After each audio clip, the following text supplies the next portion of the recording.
Chaque citoyen doit se sentir responsable du devenir de l'ensemble dont il est solidaire et répondre à sa propre conscience. Ai-je fait ce que je devais? Me suis-je forcé de faire mieux chaque jour? Félix Houphouët-Boigny. Dans la suite de l'émission de la semaine dernière, nous nous appesantirons dans celle-ci sur les traits caractéristiques de l'amitié. Mais il est bon de rappeler que l'amitié est cette relation puissante liant des personnes qui se connaissent, unies par une communauté d'intérêts de type professionnel, récréatif ou autre, et par aussi des contacts personnels réguliers dérivant d'une sympathie mutuelle, chacune de ces personnes s'intéressant à l'autre et à son progrès. L'amitié, on le voit, est donc un signe de partage qui traduit l'affection réciproque des intéressés et suppose pour cela une intimité entre les personnes. C'est d'ailleurs ce qui fait la différence entre l'amitié et la camaraderie. L'amitié est quelque chose de plus puissant que la sympathie qui existe entre des personnes. Alors, vous allez me demander, mais pour que l'amitié naisse, qu'est-ce qu'il faut? Eh bien, pour que l'amitié naisse, il faut des intérêts communs à partager. Et le fait de partager ces intérêts permet aux amis d'atteindre une plus grande maturité. On peut donc dire que l'amitié se fonde sur des goûts et des besoins mutuels. C'est une forme d'amour réciproque entre deux personnes qui traduit une conformité de sentiments. C'est la raison pour laquelle on dit que même à plusieurs, les amis ne font qu'un. Il est bon de garder à l'esprit que certaines vertus humaines et attitudes sont indispensables à l'amitié. Évidemment, sans prétendre à les hostilités, nous allons citer certaines vertus humaines et certaines attitudes qu'il faut adopter pour que l'amitié naisse et se solidifie. La loyauté. La loyauté qui aide à rester fidèle à l'ami malgré le temps qui passe. Le passage du temps, du reste, loin de dégrader l'amitié, doit la rendre plus fine, plus délicate. On dit que l'amitié est fidèle au-delà de la mort.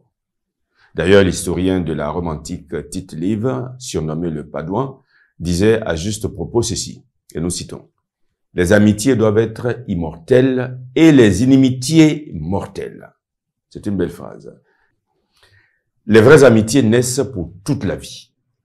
Lorsque l'amitié cesse, c'est qu'elle n'a jamais été véritable. Un ami, il aime son ami en tout temps. Et cette fidélité n'existe pas qu'au temps de prospérité.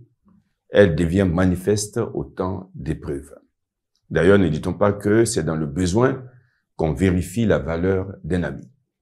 Ajoutez à cela qu'il n'y a rien de pire qui lèse l'amitié que de trahir la confiance de l'ami.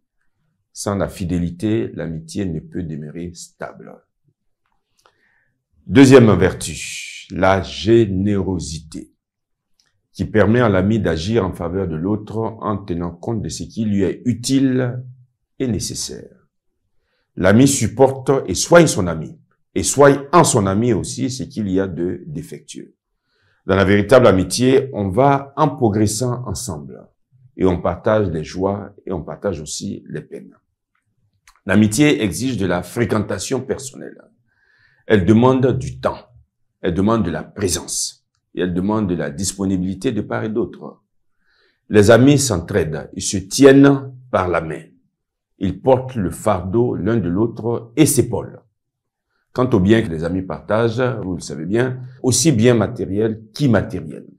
Parmi les biens immatériels d'ailleurs que les amis partagent, on peut citer des valeurs communes, le goût des arts, le sens du beau, du vrai, le désir de faire du bien, l'amour pour la musique, pour la peinture, etc., etc. Voilà. Les biens immatériels que les amis parfois partagent. Troisième vertu, la compréhension, qui aide l'ami à se mettre à la place de l'autre ami pour l'aider en tenant compte de ses circonstances concrètes. L'amitié véritable requiert un effort cordial, bien qu'ardu. Nous le savons, un effort cordial pour comprendre les convictions de nos amis, même si on ne les partage pas, et même si on ne les accepte pas. L'ami, comme on dit, ressent son ami. Il le prend tel qu'il est. Il aide bien sûr à combattre ses défauts et à cultiver ses qualités. Il le réprimande même quand c'est nécessaire, mais avec affection.